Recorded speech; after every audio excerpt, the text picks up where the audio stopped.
Faqala Allah Ta'ala fil Qur'anil Karim, A'udzu billahi minasy syaithanir rajim. Ya ayyuhalladzina amanu taqullaha haqqa tuqatih wa la tamutunna illa wa antum muslimun. Ma'asyiral muslimin wal muslimat, jamaah salat subuh rahimakumullah. Bapak, Ibu, para pendengar di rumah yang juga semoga senantiasa dirahmati oleh Allah.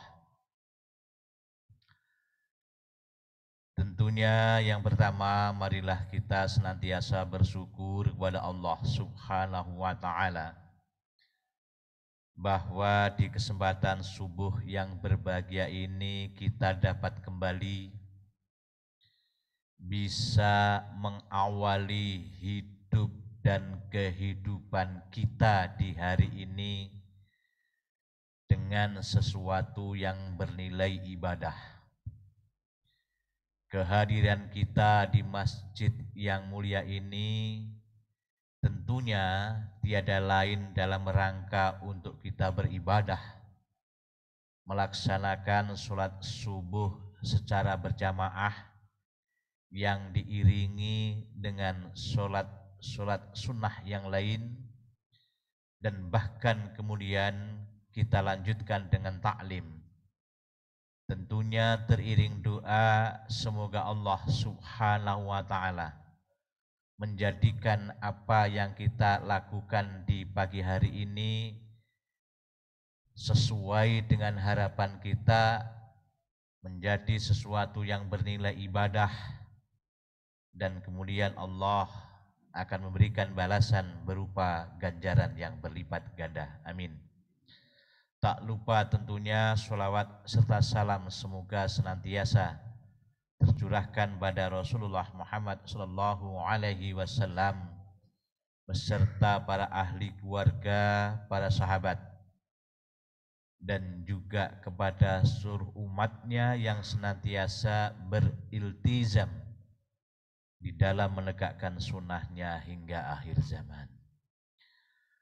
Bapak Ibu yang sangat kami hormati, pada taklim pagi ini kita akan melanjutkan kajian kita tentang adab Islam, masih sekitar bagaimana kita harus bersaudara di dalam Islam. Pada pertemuan sebelumnya terakhir kita bahas bahwa di dalam persaudaraan dalam Islam itu kita tidak boleh meminang-pinangan saudaranya, dan juga tidak boleh mengadakan transaksi di atas jual beli saudaranya. Namun sebelum kita lanjutkan, saya akan bacakan salah satu firman Allah di dalam Al-Qur'anul Karim surat Ar-Ra'd ayat 27. Di sana Allah berfirman, A'udzu billahi minasyaitonir rajim. Innallaha yudhillu man yasha'u wa yahdi ilaihi man anab. Ayat ini artinya sesungguhnya Allah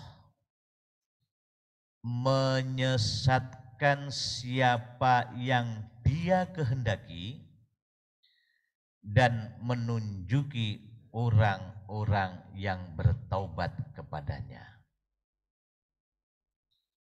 Sesungguhnya kalau kita bicara tentang kesesatan seseorang, tentang kesasarnya seseorang, maka kita juga tidak boleh lupa harus merujuk kepada firman Allah surat Al-Fatihah ayat terakhir, ayat ke-7 di mana Allah berfirman, Siratal ladzina an'amta 'alaihim ghairil maghdubi 'alaihim waladdallin. Ada dua kriteria yang senantiasa dipanjatkan oleh kita sebagai ucapan doa dalam ayat itu ketika kita memohon untuk ditunjuki kepada jalan kenikmatan, jalan yang lurus sebagaimana ayat sebelumnya ihdinas siratal mustaqim, maka ada dua penolakan. Yang pertama, kita menolak bukan jalannya orang-orang yang dimurkai, yang pertama. Yang kedua, bukan jalannya orang-orang yang sesat. Sebagaimana kita ketahui bahwa di dalam beberapa kitab Al-Quran yang menafsiri itu, dan juga dalam kitab Al-Quran yang diterbitkan oleh Kementerian Agama, memahami orang-orang yang dimurkai itu tiada lain adalah orang-orang Nasrani. Adapun orang-orang yang sesat tiada lain adalah orang-orang Yahudi. Masalahnya adalah dua kriteria itu ternyata saat ini sudah merambah kepada umat Islam. Dalam arti banyak orang Islam yang sudah berada di jalan yang tidak lurus, tetapi justru berada di jalan yang dimurkai Allah dan juga berada di jalan yang sesat. Contoh konkretnya sangat banyak. Di dalam sosial media kita paham itu.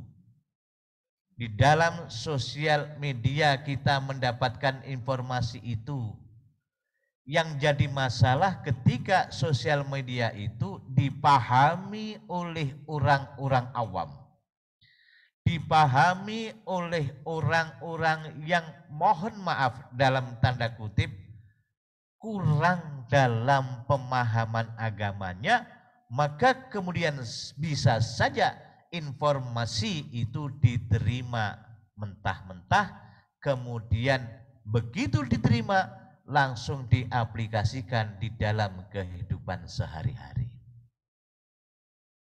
Contoh yang sangat viral beberapa waktu lalu ketika ada seseorang yang ngomong bahwa Tuhan itu bukan orang Arab misalnya. Kemudian belakangan ada yang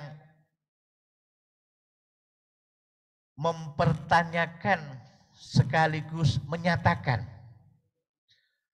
bahwa minta ditunjukkan dalil yang manakala orang Islam menghadiri perayaan agama apapun selain Islam itu katanya dibolehkan, padahal jelas-jelas dilarang. Bahkan kemudian seseorang itu sempat menawarkan hadiah.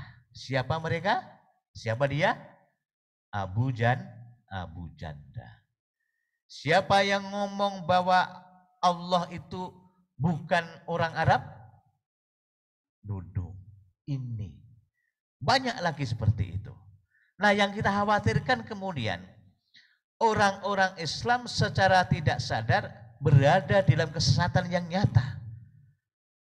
Dan apabila kemudian apa yang disampaikan, apa yang kemudian dinyatakan itu seolah-olah menjadi fatwa dan kemudian diikuti orang banyak, apa akibat yang bakal terjadi? Itu ayat yang menjelaskan kepada kita bahwa Allah Allah menyesatkan kepada siapapun dengan catatan di belakang itu bagi mereka yang tidak bertaubat. Karena dalam ujung ayat itu Allah mengatakan dia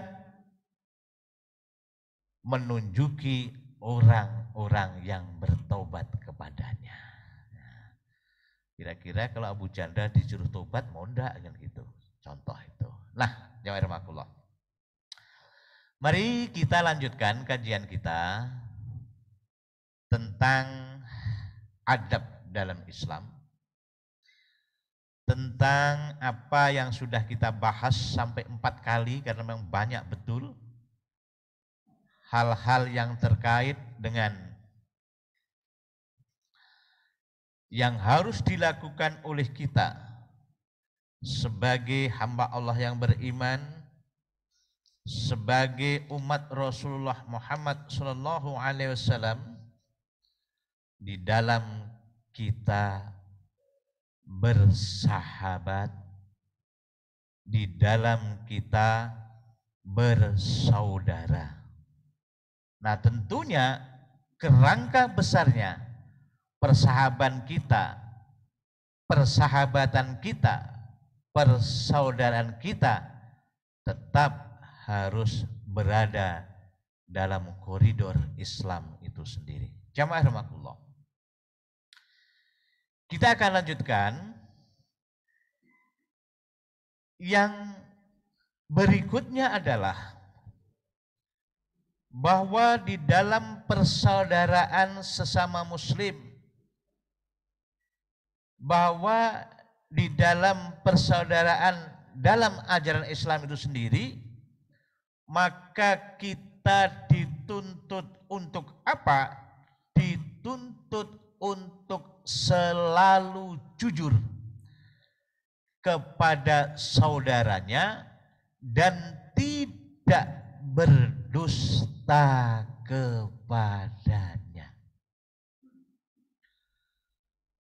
Terus terang, jujur itu juga merupakan kata pendek yang cukup enak diucap.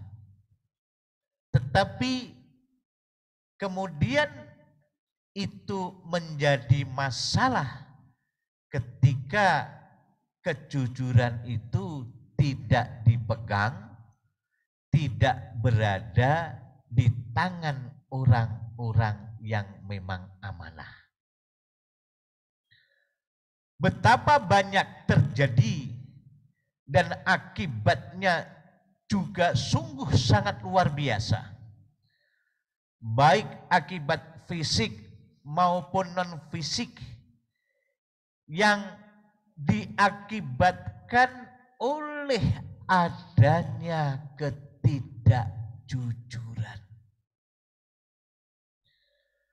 Bagaimana mungkin ketika dalam satu kondisi musibah yang dirasakan oleh orang banyak, kemudian ada oknum tertentu yang memanfaatkan kondisi musibah itu untuk menangguk keuntungan. Kita masih ingat bagaimana di awal-awal terjadinya virus COVID, sehingga sempat banyak menyeret beberapa pejabat bahkan setingkat menteri.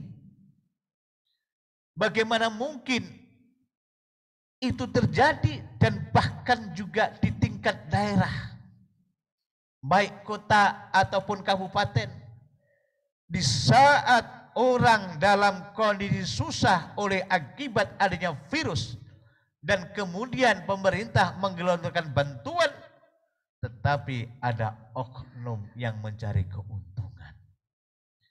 Dinaikkan 500.000. Sesungguhnya tidak dinaikkan, hanya kemudian barang yang diberikan itu nilainya kurang dari 500 rupiah. 500 rupiah kalau 2 bungkus cuma 1.000. Kalau seluruh Indonesia berapa bungkus? Kali 500. Itu terjadi jamaah rahimakumullah dalam skala besar.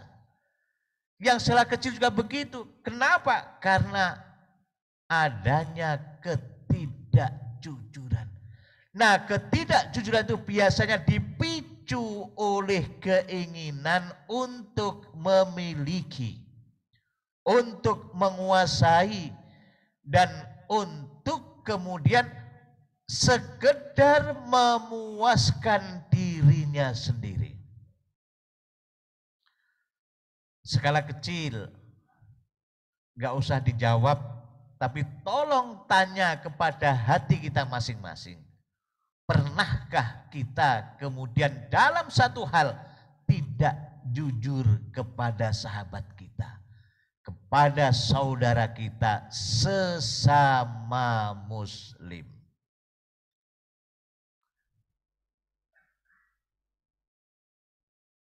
Pernah satu kasus, Pak, karena sesama muslim kan biasanya yang kita pegang itu kan ucapannya. Bahkan tolok ukur itu kita yang dijadikan rujukan, kita sendiri. Kalau hal seperti itu saya tidak mungkin berdusta, berbohong kepada orang lain, dia juga tidak akan berbohong, berdusta kepada saya. Itu prinsip kita, tetapi orang lain ternyata beda. Mohon maaf, kasus ini terkadang kecil, berlaku di lingkungan sekitar kita. Contoh dalam hal jual beli saja. Mohon maaf, ketika seseorang sangat memerlukan sesuatu yang itu merupakan kebutuhan sehari-hari dan dia tidak punya duit, maka biasanya yang didatangi adalah tetangganya terdekat dulu. Kalau tetangganya itu punya usaha, punya warung, didatangi dulu. Tetapi yang menyakitkan, dia selalu ngomong tidak punya duit, tetapi begitu punya duit dia belanja di luar. Tidak berusaha membayar utangnya, kemudian hutang lagi nggak masalah, sesungguhnya tetangganya juga membolehkan. Tapi itu yang terjadi. Ketika tidak ada, larinya ke tetangga, larinya ke saudara. Begitu ada, larinya jauh. Ini sering terjadi jamaah rahimakumullah. Dan itu ada unsur ketidakjujuran. Karena mengaku tidak punya dan pada ujungnya melahirkan sakit hati. Maka tidak sedikit warung-warung kecil itu yang bangkrut karena ulah tetangganya sendiri. Contoh. Coba Bapak-bapak amati dalam kehidupan kita sehari-hari. Dan oleh karena itu, kita hendaknya selalu jujur. Di saat kita menerima informasi dari saudaranya kita. Dan ketika saudara kita ini sudah wanti-wanti. Mana Mas Faisal nih?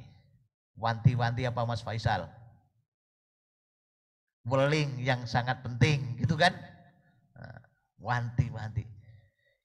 Jangan sampaikan ke orang lain. Ini untuk kita saja. Ternyata disampaikan juga kepada orang lain. Maka kemudian dalam bahasa sehari-hari ada kata begini, tapi ini rahasia ya, kan gitu. Rahasia tapi disampaikan. Nanti yang disampaikan juga begitu, ini rahasia ya. Dapat dari mana? Dari si A, jangan disampaikan. Terus akhirnya menjadi konsumsi umum, bukan lagi rahasia. Ternyata yang seperti ini kategori membuka aib saudaranya. Dan mohon maaf, ada kecenderungan dari manusia itu untuk menyampaikan. Dan kecenderungan itu menyampaikan sesuatu yang menurutnya itu tidak baik. Apalagi kemudian ia menganggap dirinya itu sebagai sumber pertama penerima berita itu. Dan akibatnya luar biasa, Pak. Dulu pernah saya sampaikan juga, banyak di antara kita ini begitu dapat share di WhatsApp, belum sempat membaca sudah dikirim ke orang lain. Ini terjadi. Maka pernah saya tanya, ini dari mana? Wallahu a'lam. Wah. Kalau sudah di wallahu a'lam kan ya sudah selesai kan gitu. Ya warahmatullah. Nah, dalam hal ini Rasulullah SAW bersabda yang diriwayatkan oleh Imam At-Tirmidzi dan juga disahihkan oleh Abu Hurairah, dalam arti hadis ini dari Abu Hurairah yang disahihkan oleh At-Tirmidzi itu, Rasulullah bersabda, al-muslimu ahul muslimin, ahul muslim, la yahunuhu wa la yakdzibuhu wa la yadzuluhu, kullul muslimi alal muslimi haram, irduhu wa maluhu wa damuhu taqwa hahuna, wa asara ila qalbihi bihasbi mri'i minasyarri ayyah kira akhahul muslim. Seorang muslim adalah saudara bagi muslim yang lain. Janganlah mengkhianatinya, berdusta kepadanya atau menelantarkannya. Setiap muslim atau muslim lainnya diharamkan kehormatannya, hartanya dan darahnya. Takwa itu di sini beliau menunjuk ke hatinya, cukuplah seorang dikatakan buruk jika ia merendahkan saudaranya. Ya Rahmatullah. Nah, saya melihat ada 3 hal di sini: mengkhianatinya, berdusta kepadanya, atau menelantarkannya. Saya lebih tertarik membahas tentang menelantarkannya. Menelantarkan saudara sesama muslim itu menjadi berat. Karena apa? Karena bahkan Allah menyebut dalam firman-Nya dia sebagai pendusta. Ara'aital ladzi yukadzibu biddin fadzalikal ladzi yad'ul yatim wa la yahuddu ala ta'amil miskin. Pertanyaannya, orang yang merasa terlantar itu orang kaya atau orang miskin?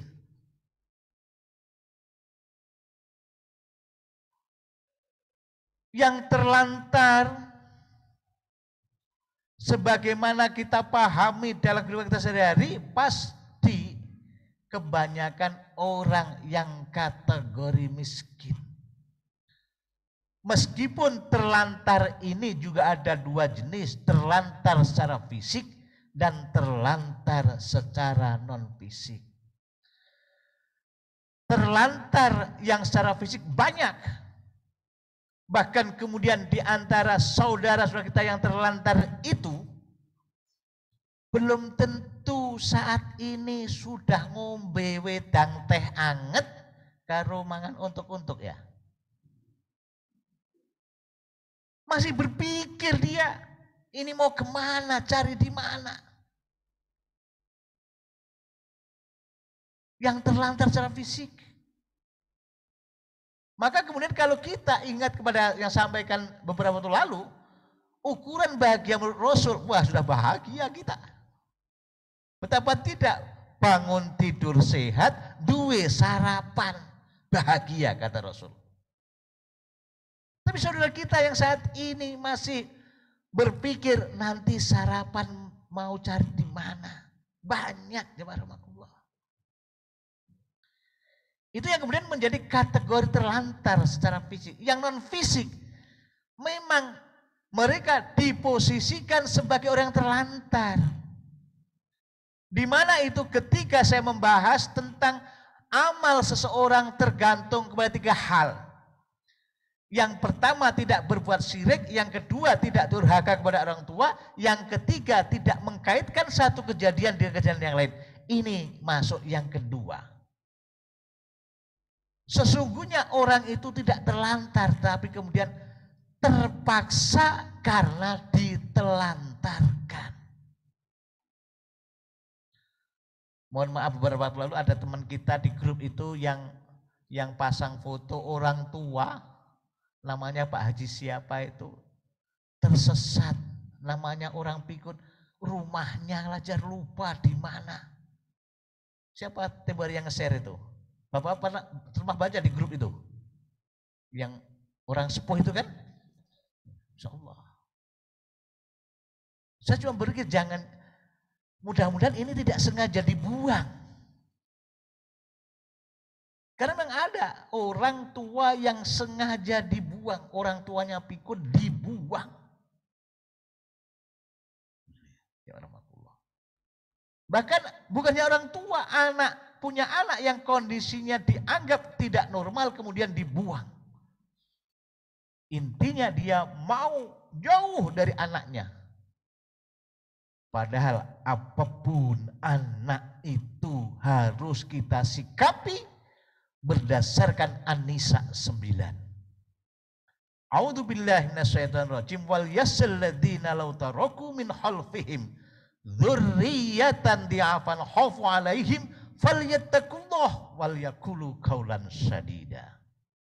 Anak kita merasa khawatir diperintahkan oleh Allah kalau lemah.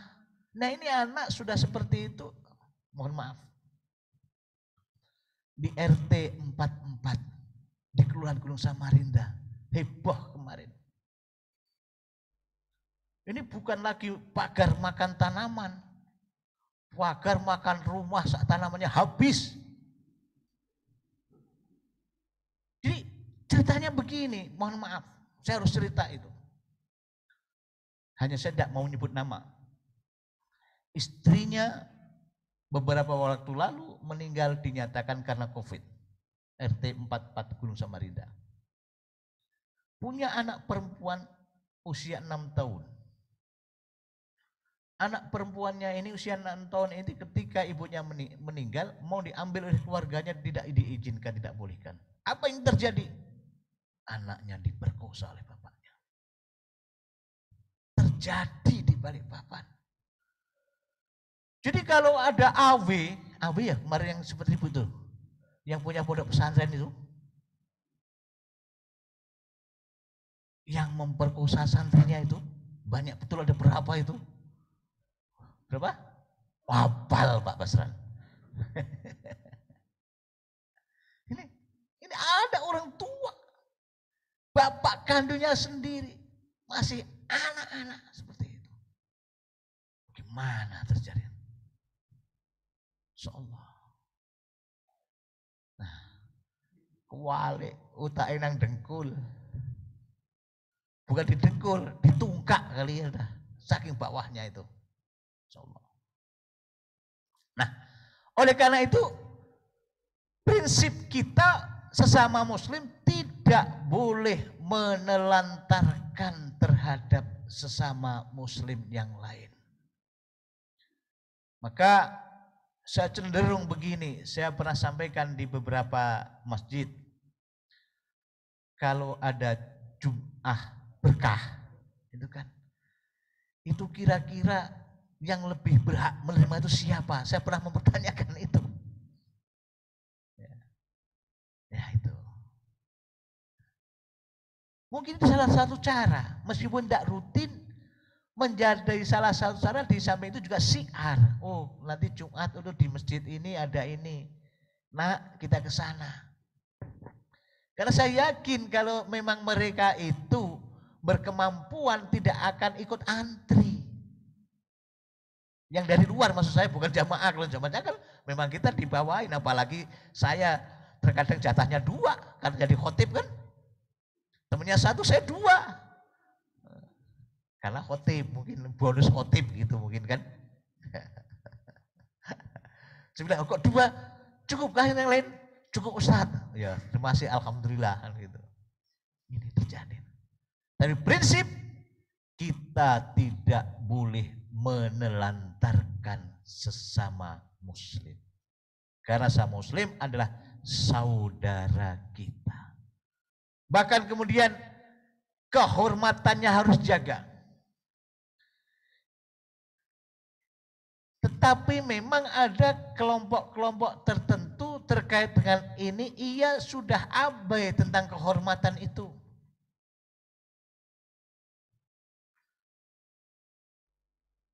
Maka sesungguhnya, katalah di balik papan ketika ada perda yang melarang siapapun memberi kepada gepeng istilahnya ya, gepeng, khususnya di lampu-lampu merah, itu bagus. Jadi mereka ketika tidak ada yang memberi, kemudian cuma rasa ternyuhnya itu terkadang anak kecil. Tapi yang bikin jengkel ketika saya ngerti ternyata itu di organisasi, khususnya yang mohon maaf jual-jual tisu itu. Bapak pernah lihat anak-anak kecil jual tisu itu? Itu ada organisasinya Pak, di drop. Sebagaimana dulu para pengemis yang dulu operasinya di Balikpapan baru ini, yang jalannya berangkang itu mohon maaf. Terus di drop itu ternyata. Yang ngedrop ya pakainya necis, kendaraannya bagus. Bahkan satu saat sore hari kan dia kan setelah dari Bundaran Monyet di seberang Mall Fantasi kan ada halte sebelah kiri itu yang tempat orang jualan itu. Dia di situ. Jadi saya sore, ini sudah mau maghrib ini, ku amati orang yang tadi pagi jalan itu yang kan mencari belas kasihan orang itu. Saya ampiri mau ku antar pulang di mana tempat tinggalnya itu. Nggak taunya langsung disalip oleh apa ini? Kendaraan lain. Langsung dia hafal rupanya kendaraan, langsung naik plek di depan itu, langsung ngebut. Saya kejar. Mungkin karena saya sudah tua Mas Faisal jadi nggak berani ngebut. Sampai di Sungai Ampel ini hilang jejak. Jadi sini apakah belok ke kanan atau gulung kuntur, hilang jejak di situ. Tapi setelah saya tanya-tanya ternyata mereka juga di organisasi. Termasuk anak-anak kecil itu. Jadi itu yang saya katakan tadi, di saat ada saudaranya yang dalam kondisi seperti itu dimanfaatkan. Yarhamukallah. Jadi kembali kepada tema kita, jujur kepada saudaranya dan tidak berdusta kepadanya menjadi hal yang sangat penting, tidak boleh menelantarkan. Nah, taklim di pagi hari ini akan saya tutup dengan sebuah fatwa ulama bahwa fatwa ulama itu disampaikan oleh Abu Hatim rahimahullah yang berbunyi wal hasidu la tahda'u ruhuhu wa la yastarihu badanuhu illa inda ru'yati zawalin na'mati an ahih. Artinya seorang pendengki tak akan pernah tenang jiwanya dan tak akan pernah istirahat tubuhnya kecuali dia melihat dengan matanya hilangnya nikmat yang dimiliki oleh saudaranya. Nah, ini dulu pernah saya jelaskan ketika banyak orang yang justru memikirkan kepunyaan orang lain, punya kita tidak pernah dipikir, maka kemudian yang punya kita lupa disyukuri, yang ada mikirkan punya orang lain terus akhirnya stres kan gitu. Tapi intinya seperti itu. Abu Hatim rahimahullah melarang kita menjadi pendengki karena pendengki itu di dalam hatinya hanya ingin melihat saudaranya itu bangkrut, katanya begitu. Hanya ingin melihat saudaranya itu sengsara, kemudian dia akan tepuk tangan meskipun pelan-pelan. Kapokmu kapan? Itu namanya pendengki. Mudah-mudahan ada manfaatnya atau mungkin ada yang mau disampaikan. Karena sudah ya di kontraknya sudah lewat ini. Silakan ada yang mau ditanyakan. Kalau tidak ada kita tutup dengan doa kafaratul majelis. Oh nggih. Oh nggih monggo, kalau saya bisa jawab saya jawab nggih.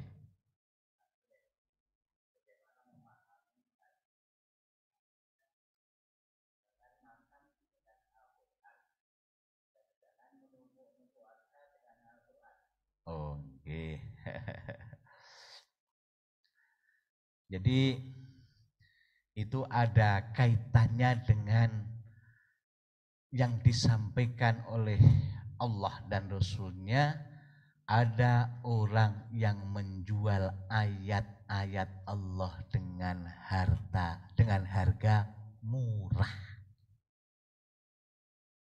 Misalnya saya kan pejabat di dalam Muhammadiyah gitu aja lah sudah, ya kan. Karena ada seseorang yang berkepentingan dengan Muhammadiyah, kebetulan saya ketua Muhammadiyah, datang ke rumah saya. Bahasanya silaturahim, ngobrol-ngobrol. Begitu pulang, ada amplop coklat segede ini dikasihkan ke saya. Jadi itu salah satu bagian yang dimaksud dengan itu. Karena apa? Karena seorang ulama, biasanya itu terkait dengan ulama Pak, terkait dengan fatwanya yang berasal dari Al-Quran maupun dari hadis. Maka kemudian di sana disebutkan jangan kemudian makan dengan Al-Quran. Intinya menjual Al-Quran, ayat Al-Quran dengan harga murah, dan kemudian orang tersebut tidak punya nyali lagi untuk berfatwa, tidak punya keberanian lagi untuk menyatakan yang hak adalah hak, yang batil adalah batil. Walaupun ada perintah kulil haqqo walau kanamu. Kenapa? Karena dia sudah terbeli.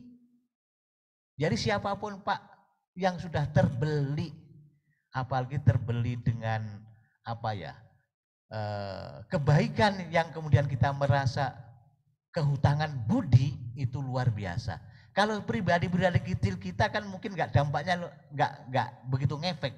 Tapi kalau yang tadi datang ke saya terus membawa amplop yang gedenya segini coklat isinya duit semua, terus nggak mungkin saya akan berani kritik itu Pak.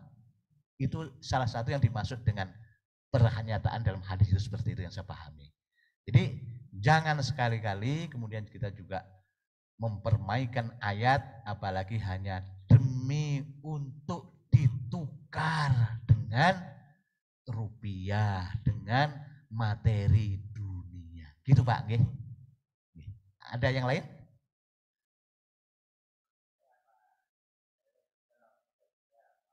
Ah, iya. Oh ya. Oh, oh, iya. Oh kalau itu enggak Pak. Sebagaimana antara Imam Ahmad dan Imam Hanafi kan juga para imam kan juga ketika itu kan hanya kemudian dulu belum ada penjelasan misalnya per bulannya berapa bayar dan sebagainya itu belum ada. Tapi ada itu, bahkan salah satu cara Imam Syafi'i ya, Imam Syafi'i kok kemudian menyenangkan gurunya. Bapak masih ingat cerita bagaimana Imam Syafi'i bekerja untuk mendapatkan anggur? Nah, itu kan kemudian dibawa ke Imam Ahmad kan? Ya. Jadi bukan itu Pak, kalau pelajaran yang diambil dari Al-Quran dan memang itu harus disampaikan karena dia profesinya sebagai pengajar, jadi yang dibayar itu karena dia sebagai pengajar itu, bukan ayat Al-Qur'annya itu yang dijual gitu. Nggih Pak ya? Paham nggih? Ya nggih. Oh nggih. Iya. Waalaikumsalam warahmatullahi wabarakatuh.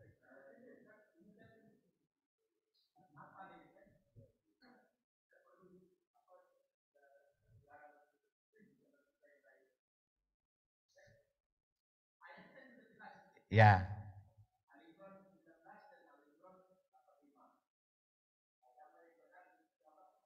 Iya.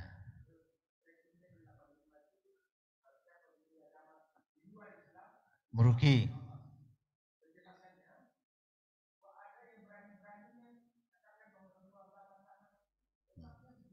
Nah, ya tadi ditungkak tadi Pak Wahid.